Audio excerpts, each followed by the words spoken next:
प्रथम रे तो आम बगीचाटा कराला 14-15 मसीह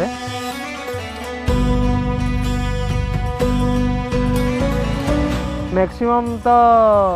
ये 10 आम्रपल्ली अच्छे 15 एकर आमर मैंगो प्लांटेसन होपर 16-17 मु स्टार्ट कली कदली चाष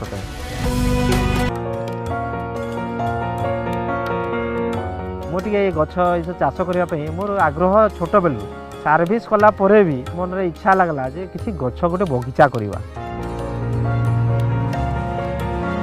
जिते जानिली हॉर्टिकल्चर गोटे डिपार्टमेंट जोटा कि मैंने बगीचा करने से संपूर्ण भाव साहाय्य करी रास्ता देखिपारे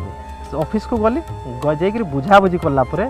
सार मैंने मत टोटाल बुझेले प्रेरणा देले कि आहरी उत्साह कले आमे साहाय्य करूँ आमे सब प्रकार सुविधा सुजोग देबू तो मुझे आहरी इंटरेस्टेड होकर सार मान को डाकिली आ प्रस्ताव देली सार मान को देलापर सार मैंने आसिक स्टार्ट कले ए बगीचा करने मु देखिली कदली चाष कले भल 2 पैसा रोजगार भी है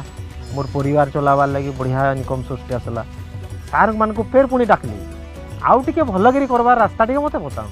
से सार मैंने आसिले आम चाष बाबद टोटाल मत शिक्षा देकर मत महाराष्ट्र जलगाँव को पठे मु गली से देखिली कदली चाष केमती कौन करा देखला देखी शिखिली आसला ड्रिप काम कली ड्रिप रे कलापर गछर क्वालिटी गोटे अलग आसला फल गुड़ाक भी बढ़िया आसला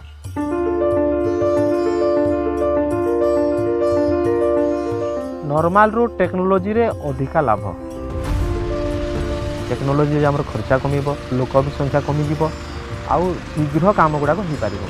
जदि कूड़ा केसा मेसनारी जी काम कला बेले गछ भी बढ़िया हृष्टपुष्ट हो फल प्रडक्ट बना भल आस